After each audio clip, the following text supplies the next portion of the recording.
আমরা চলে আসলাম আমাদের কমপ্লিট ব্লকচেন ডেভেলপমেন্ট কোর্সের প্রথম চ্যাপ্টারের ৩ নম্বর লেকচারে। এই লেকচারে আমরা দেখব ডিসেন্ট্রালাইজেশন, কনসেনসাস মেকানিজম এবং নেটওয়ার্ক টাইপ নিয়ে। তাহলে চলুন শুরু করা যাক। ফার্স্ট অফ অল আমরা যেটা দেখব সেটা হচ্ছে ডিসেন্ট্রালাইজেশন। আমরা ডিসেন্ট্রালাইজেশন নিয়ে কিছু প্রাথমিক কথাবার্তা বলেছি। আমরা এই লেকচারে আরেকটু ইনডেপথ বোঝার চেষ্টা করব যে ডিসেন্ট্রালাইজেশন কি অ্যান্ড কেন এটা এত ইম্পর্ট্যান্ট বা এটা কিভাবে আসলেই কাজ করতেছে। তো ফার্স্ট অফ অল এর ডেফিনেশন যদি আমরা দেখি যে এটা হচ্ছে একটা distribution of control and decision making across a network of participants, যেখানে কোনো কি থাকবে না, কোনো সিঙ্গেল পয়েন্ট থাকবে না কন্ট্রোলিংয়ের জন্য। এখন এই সেন্ট্রালাইজড অ্যান্ড ডিসেন্ট্রালাইজডের মধ্যে পার্থক্য কি সেটা আমরা দেখেছি। তাহলে সেন্ট্রালাইজড আমরা বলতেছিলাম যে এটা মূলত কি হবে, একটা সিঙ্গেল কন্ট্রোলিং এন্টিটি থাকবে।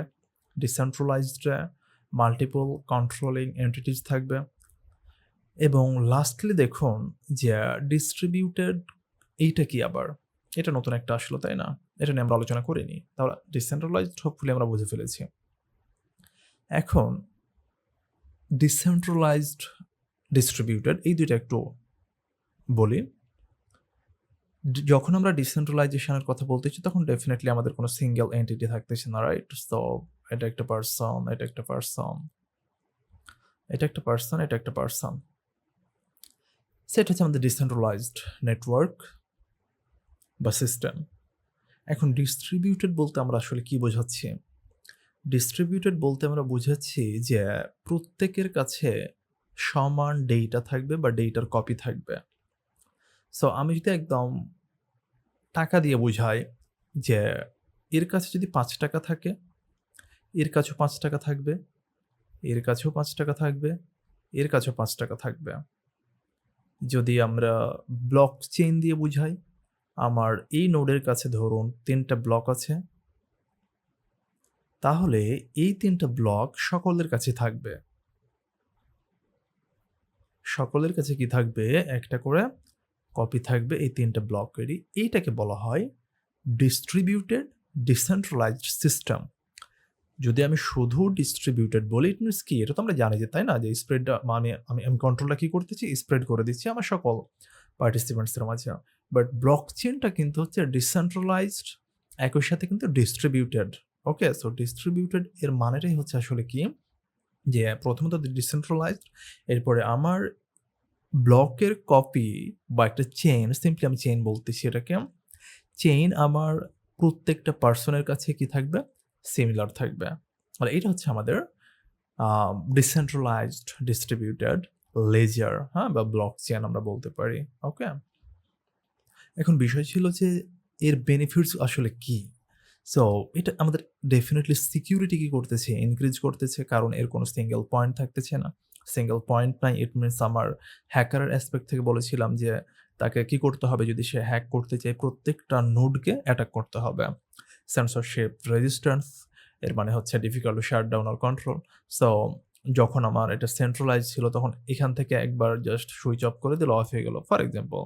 বাট যখন আমার মাল্টিপল ইউজার্স থাকতেছে তখন ডেফিনিটলি কি করতে হবে? আমার লেটস সে এই শাটডাউন হয়ে গেল।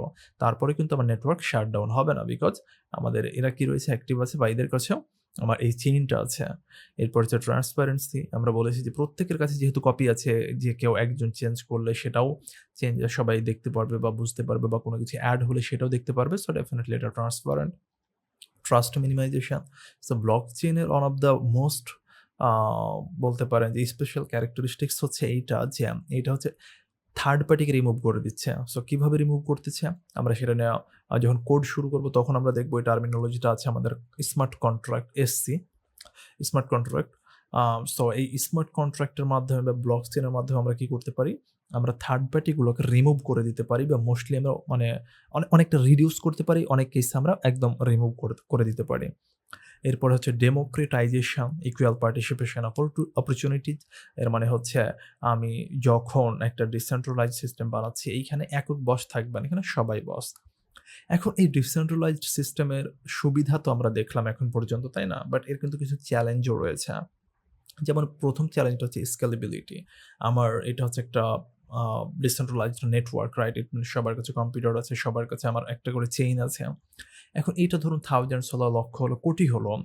যখন আমার পার্টিসিপেন্টস বাড়তেছে তখন কিন্তু কি হয়ে যাচ্ছে? এটা হেভিয়ার হয়ে যাচ্ছে বা এটা আমার স্কেলেবলটা স্লোয়ার হচ্ছে। ঠিক আছে? যেটা আমাদের সেন্ট্রালাইজড সিস্টেমের ক্ষেত্রে খুব ভালো কাজ করে। বাট এই ইস্যুটাও আমাদের কি করা হচ্ছে? ফিক্স করা হচ্ছে অলরেডি। আ অনেক আমাদের নতুন প্রোটোকলগুলোতে এটা ফিক্স হয়ে গেছে। এরপর হচ্ছে governance, so decision making can be complex. এখন যখন আমার সেন্ট্রালাইজ ছিল তখন একজন পারসন ডিসিশন নিচ্ছিল। বাট এখানে তো আমার অনেক পিপল, সো দ্যাট এখানে ডিসিশন নেওয়াটা কিন্তু খুব বেশি মানে খুব একটা ইজি কাজ না। আমি জাস্ট একটা এক্সাম্পল দেই আপনাদেরকে। ইথেরিয়াম, যদি আপনারা নাম শুনে থাকেন আরকি। সো এই ইথেরিয়াম থেকে ইথেরিয়াম 2.0 আসছিল, 2.0। সো এটা নিয়ে আসতে সম্ভবত ২ থেকে ৩ বছর লেগেছে। কেন লেগেছে? কারণ এখানে একটা বিশাল কমিউনিটি আছে। সো কমিউনিটির ভোট করা হয়। ভোট করে মেজর যতক্ষণ পর্যন্ত না মেজর অর্থাৎ মিনিমাম 51% পিপল হ্যাঁ ভোট দিবে কোনো একটা ডিসিশনের প্রতি, ততক্ষণ ওইটা কি হবে না? ইমপ্লিমেন্ট হবে না। সো দ্যাট ইজ এটা কিছুটা বলতে পারেন যে কমপ্লেক্স। বাট একই সাথে আমাদের নিশ্চিত করে যে সবার কি রয়েছে? সমান অধিকার রয়েছে। এরপরে ইউজার রেসপন্সিবিলিটি। যখন আমরা সেন্ট্রালাইজে ছিলাম তখন আসলে আমাদের খুব বেশি আ রেসপন্সিবিলিটি ছিল না। যদি আমরা সরকারের কথা চিন্তা করি যে মোস্ট অফ দ্য থিংস সরকার কি করতেছে? হ্যান্ডেল করতেছে। আমি জাস্ট কি করতেছি? আমার কাজগুলো করছি। বাট যখন আমি ডিসেন্ট্রালাইজড সিস্টেমের কথা বলব তখন কিন্তু আমারও একটা রেসপন্সিবিলিটি থাকে। আমি চেক করব ইচ অ্যান্ড এভরিথিং। আ আমার যখন হচ্ছে কোনো একটা ডিসিশন নেওয়ার প্রয়োজন পড়বে তখন আমার মতামতটা আমি খুব ভালোভাবে দেওয়ার চেষ্টা করব। আদারওয়াইজ কি হবে? ক্ষতির সম্মুখীন হতে পারে, তাই না? সো আমাদের রেসপন্সিবিলিটিটা কি হয়? অনেকটাই ইনক্রিজ হয় বা এখানে আমাদের প্রয়োজন পড়ে সেটার। এবার চলুন দেখি তাহলে যে কনসেনসাস মেকানিজমটা কি আসলে? সো কনসেনসাস মেকানিজম হচ্ছে agreement among network participants on the state of the blockchain. এর মানেটা কি আসলে? আমরা বলতেছি যে আমাদের কি থাকবে? একটা চেইন থাকবে ব্লকের। সো ধরুন আমার কাছে ৩ টে ব্লক আছে। এখন আমি চাচ্ছি যে এখানে আরেকটা ব্লক এড করব। আরেকটা ব্লক এড করব। এই ব্লকটা এড করলে আমি একটা রিওয়ার্ড ফি পাবো। রিওয়ার্ড ফি পাবো। এখন এই ব্লকটা এখানে এড হবে। এই ব্লকের ভেতরে অনেকগুলো কেস হতে পারে যে এখানে ফেক ডকুমেন্টস আছে বা ফেক ডেটা অর্থাৎ ইনভ্যালিড ডেটা আছে। হতে পারে যে আমার এই আ যেই টোটাল চেইন আছে, যেই নোড আছে বা যে পারসন আছে সে হচ্ছে একজন হ্যাকার। তাহলে এই জিনিসগুলো আমি কিভাবে আম রোধ করব বা আমি হচ্ছে ভেরিফাই করব? সো এই জায়গাতে মূলত আমাদের এই কনসেনসাস মেকানিজম রোল প্লে করে। সো সে কি করে মূলত? সে মূলত ভেরিফাই করে। যখন আমি একটা ব্লক এখানে এড করতে চাইবো, তখন আমায় কি করতে হবে? একটা প্রসেসের মাধ্যমে যেতে হবে। সেই প্রসেসটাকে মূলত আমি বলতেছি কনসেনসাস মেকানিজম। এখন এই কনসেনসাস মেকানিজম কেন নিড হয়? NCR all nodes have the same data. তাহলে আমি যখন একে ভেরিফাই করতেছি, ভেরিফাই করে যদি কারেক্ট থাকে তখন আমি কি করব? আমি এটা তো এখানে এড হয়ে যাবে। বিসাইডস পরবর্তীতে যে ব্লকগুলো আছে, সরি নোডগুলো আছে, সেই নোডগুলোর কাছে কি হয়ে যাবে? এর একটা করে কপি চলে যাবে। এরপরে ডাবল স্পেন্ডিং এটা হচ্ছে প্রিভেন্ট করে determine which transaction are valid. It means আমার এখানে ট্রান্সেকশন যদি ইনভ্যালিড হয় তাহলে কিন্তু এটা এড হতে পারবে না। তারপর হচ্ছে decide who can add new blocks through the chain. যেমনটা বললাম যে আমার এখানে হ্যাকার যাতে কোনো ব্লক এড করতে না পারে। এখন আমি যদি একটু আপনাদেরকে বোঝাই বা ডায়াগ্রামের মাধ্যমে দেখাই। সো ধরুন এখানে আমি আছি। প্রসেসটা আমি দেখাচ্ছি আপনাদেরকে। সো আমি কি করতে যাচ্ছি? একটা ব্লক এড করতে চাইবো। So add block. এখানে আমার কনসেনসাস মেকানিজম আছে। Consensus mechanism. সে কি করবে? আমাকে একটা প্রবলেম সলভ করতে দিবে। প্রবলেম সলভ করতে দিবে। ঠিক আছে? সো এই প্রবলেমটা যদি আমি সলভ করতে পারি সাকসেসফুলি তাহলে আমি কি করতে পারবো? এই ব্লকটা আমি এড করতে পারবো।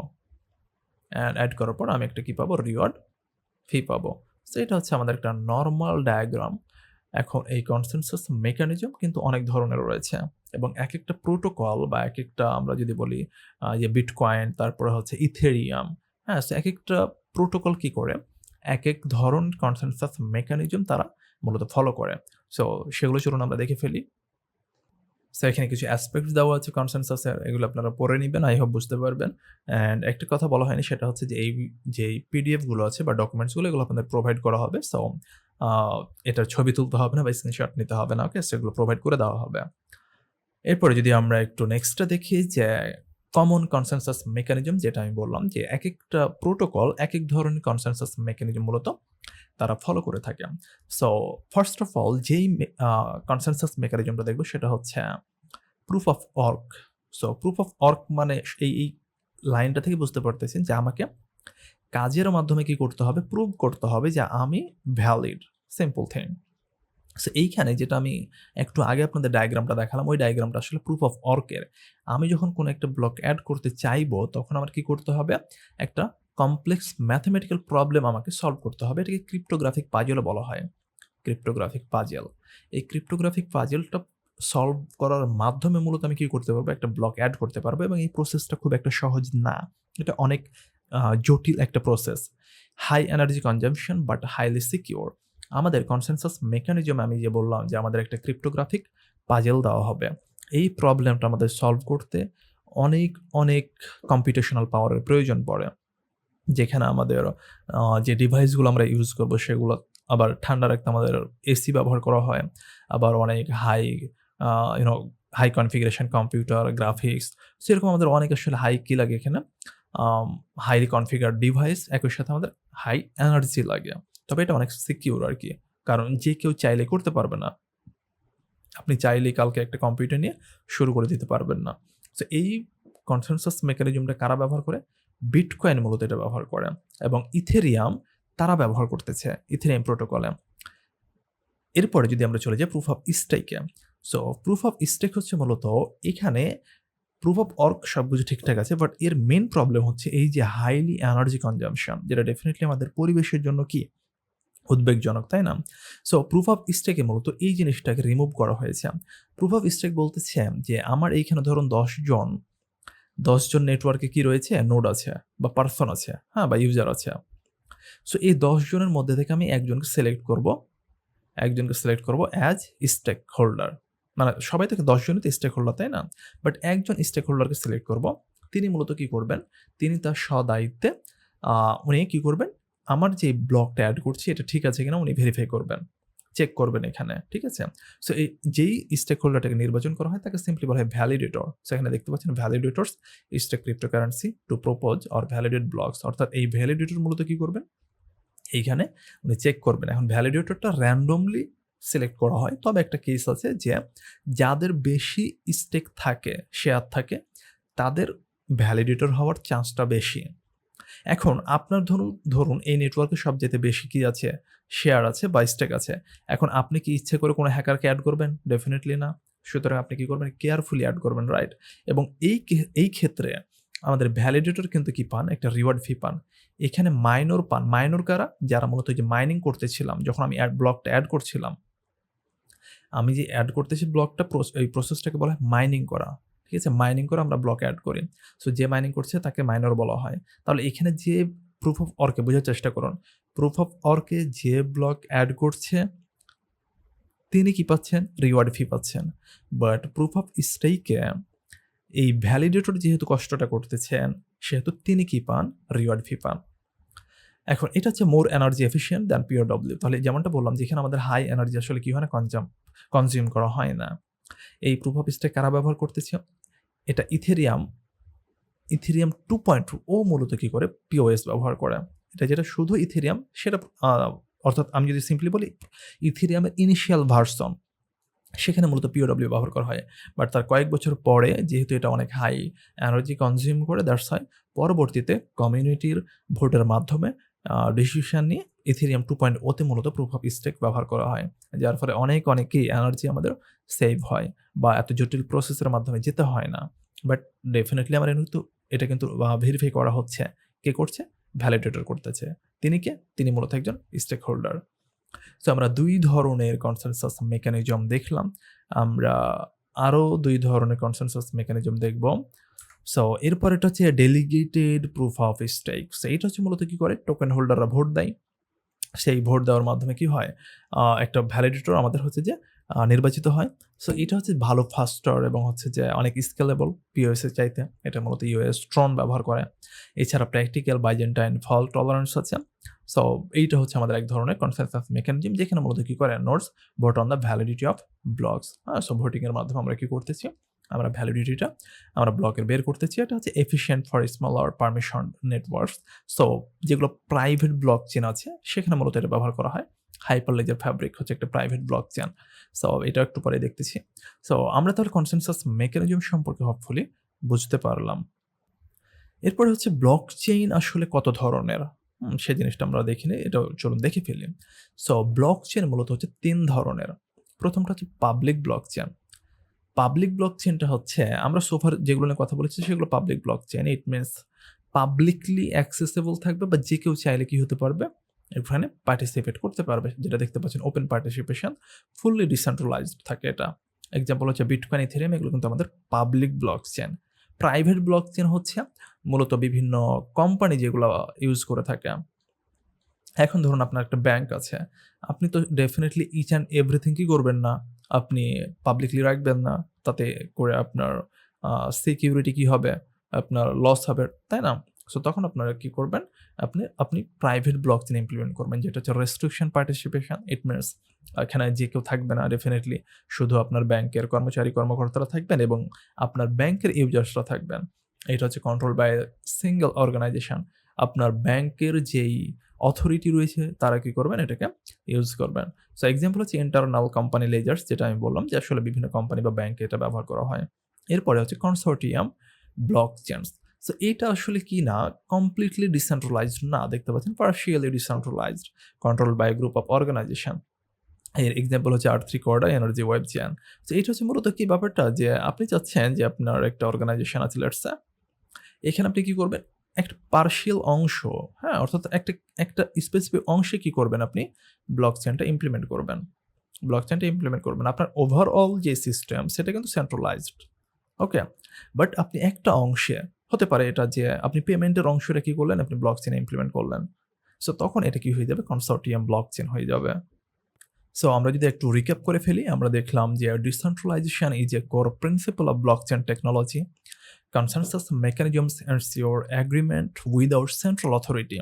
তাহলে আমরা দেখতেছিলাম যে আমাদের কোনো ধরনের সেন্ট্রাল অথরিটি ছাড়া আমরা জাস্ট POW বা POS এর মাধ্যমে কি করতে পারতেছি? আমরা আমাদের ব্লক, এরপরে আমাদের যে মাইনর বা নোড তাদেরকে আমরা ভ্যালিড নাকি ইনভ্যালিড সেটা আমরা যাচাই করতে পারছি।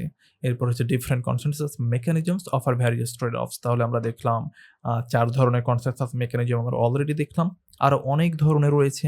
আপনারা একটু গুগল করবেন যে কনসেনসাস মেকানিজমস লিখে ডিফারেন্ট কনসেনসাস মেকানিজমস লিখে সার্চ দিবেন। দেখবেন যে আরো অনেক আপনারা কনসেনসাস মেকানিজম বা প্রোটোকল পাচ্ছেন। এরপরে হচ্ছে blockchain networks can be public, private or consortium based. অর্থাৎ আমরা ব্লকচেইনের বিভিন্ন ধরনের নেটওয়ার্ক দেখলাম।